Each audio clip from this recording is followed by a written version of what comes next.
Hi friends, আমি এখন ডিউটিতে আছি।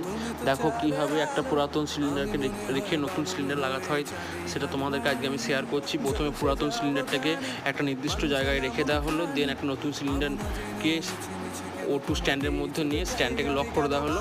হ্যাঁ, এরপর আমরা সিলিন্ডারের সিলটা কাটবো, হাতে করে হোক বা কোনো কিছু দিয়ে। হ্যাঁ, ওটাকে সিলটা কাটার পর এরপর আমরা O2 রেগুলেটরটাকে ওর মধ্যে দিয়ে আমরা অ্যান্টি ক্লকওয়াইজভাবে ওটাকে আমরা লাগাবো।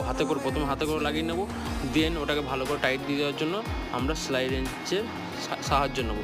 সেলাই রেঞ্চটা একটু ভালো করে টাইট না করে দিলে ওখান থেকে O2 বের হয়, তো ওটা আগুন টাগুন লেগে যেতে পারে। তো ওটাকে আমরা ভালো করে টাইট দিয়ে দেবো। দেখো দাদা দেখাচ্ছে কীভাবে টাইট দিতে হয়, অ্যান্টি ক্লকওয়াইজ ডিরেকশন টাইট দিতে হবে। এবার টাইটটা দেওয়া হয়ে গেলে এটা আমাদের পেশেন্টকে দেওয়ার জন্য রেডি হয়ে যায়। এবার তখন যে রেগুলেটর আছে ওটাকে দিয়ে বাড়ানো কমানো করা যায়, যে কালো রঙের আছে। Thank you.